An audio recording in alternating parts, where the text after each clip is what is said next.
This PetX Talk is brought to you by Pet World Media Group, your partner in all things pet media.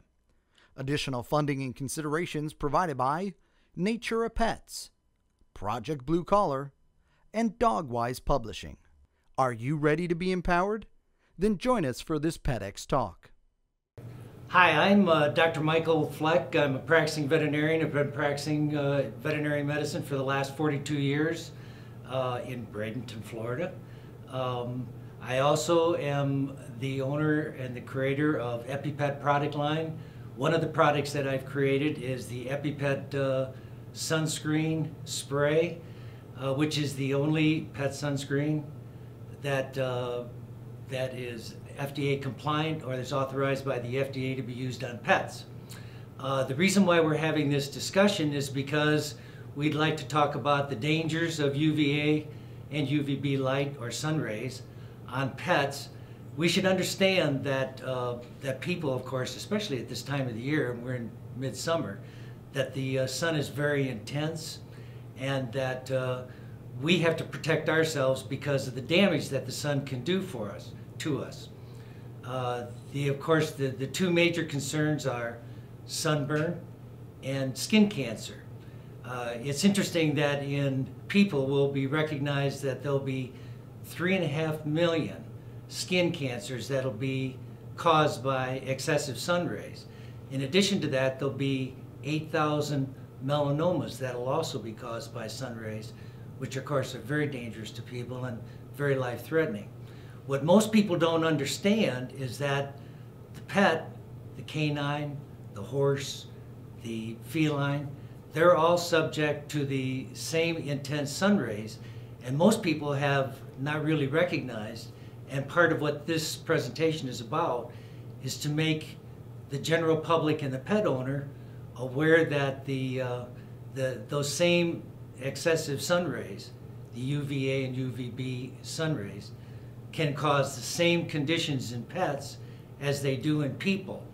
The numbers are hard to determine exactly what they'll be, but it's pretty well determined that the same corresponding numbers will be seen in the canine, the feline, and the equine this year as is seen in people.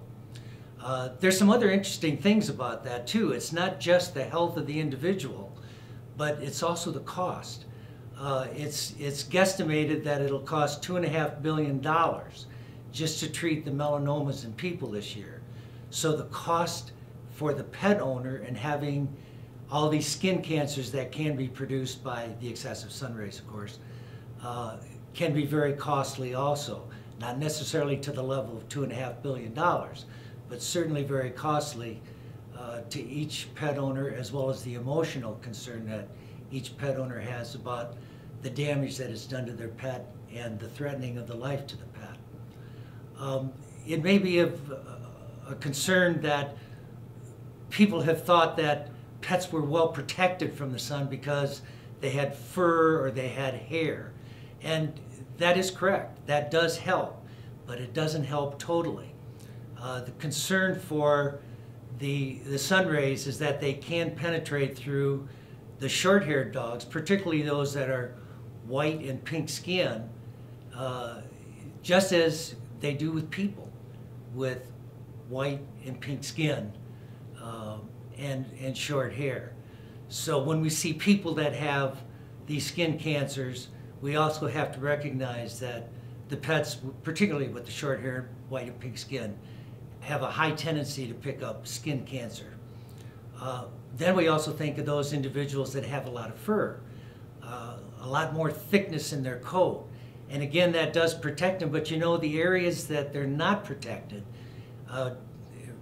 regardless of the color of their skin, is that the muzzle, the ears, usually the feet, and particularly the undercarriage or in between the back legs are of a particular concern for the sun rays to affect the individual without proper protection.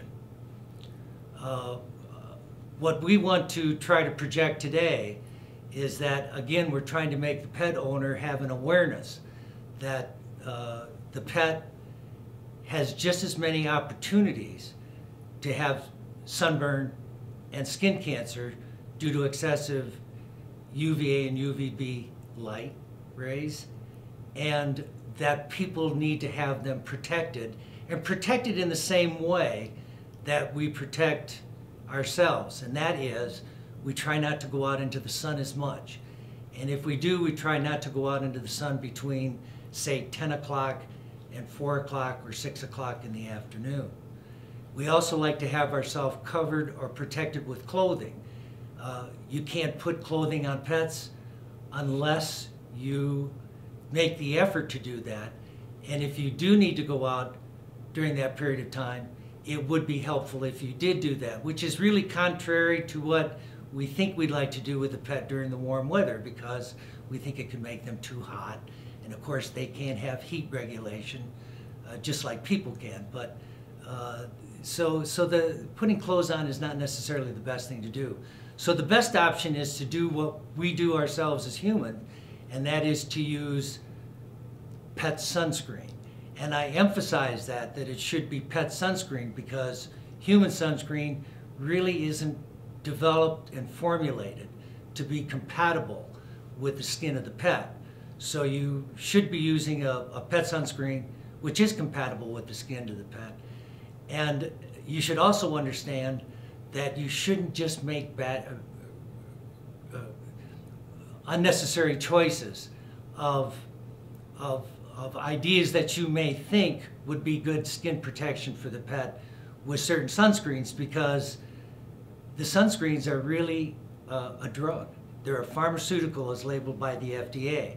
So they have to comply with very stringent rules and regulations, and in the development process, they have to be approved or authorized by the FDA to be used on pets. At this particular point in time, there really is only one sunscreen that is authorized by the FDA to be used on pets, and that is the Epi-Pet sunscreen spray, which is labeled to be used on the canine and on the equine, or on the dog and the horse.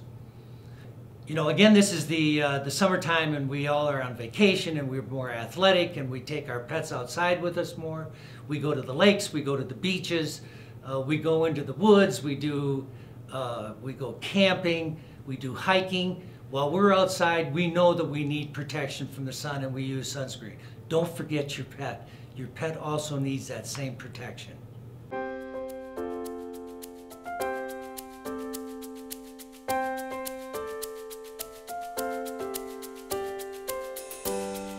We're here with Dr. Fleck after his insightful PetX talk. Dr. Fleck, one of the questions that jumps out to me is, are there particular breeds that are more susceptible to sunburn? There are. Again, when I talk about any of the breeds that are short-haired, white or pink skin, those would be your top candidates for sunburn and skin cancer. But certain breeds that are particularly prone to this would be the Bichon, the Poodle, the Doberman, the Dalmatian, the Golden Retriever, which they're doing a great deal of study on right now, by the way, for this. Also the Chinese Crested, which of course has little to no hair. Those are the major breeds that we see.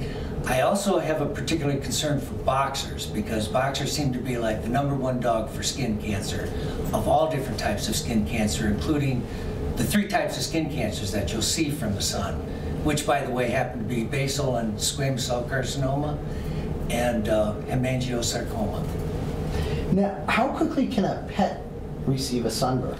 The pet can receive a sunburn at the same kind of a degree of time as what people can, depending upon their skin tone. The fair skin tone people can have sunburn in a half an hour, sometimes 20 minutes. And if you have a light-skinned pet, it can also happen in 20 minutes to a half an hour. The darker the tone, the longer it would take to have the sunburn. How can a pet parent identify if their pet has been sunburned? It's kind of deceiving for a lot of the pet parents, because the muzzle, of course, is visible, and you will see the redness or the pinkness in the muzzle once that's been exposed to the sun too much, and it shows up as sunburn. The inside of the ears shows up pretty easily also. But the best area and the most, I would say that the most inconvenient area for a pet owner to observe sunburn is in the undercarriage in between the back legs. It just so happens that the skin is the thickest.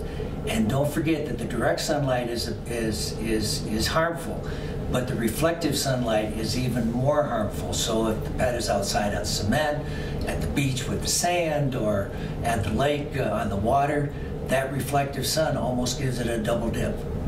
Well, thank you so much for doing this fascinating topic. We really appreciate you doing a PetX talk on this very important subject. It's been my pleasure. Thank you.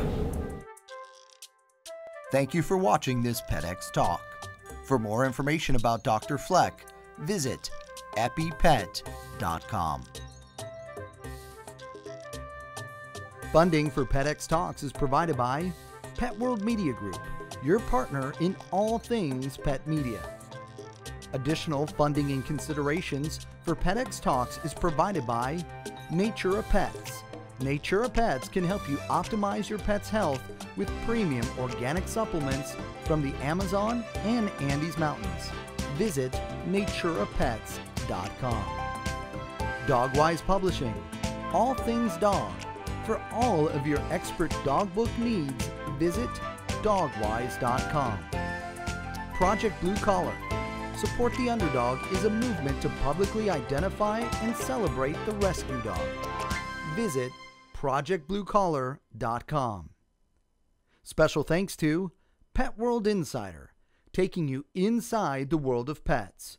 Visit petworldinsider.com for more expert radio interviews, articles, and videos. This has been a Pet World Media Group production.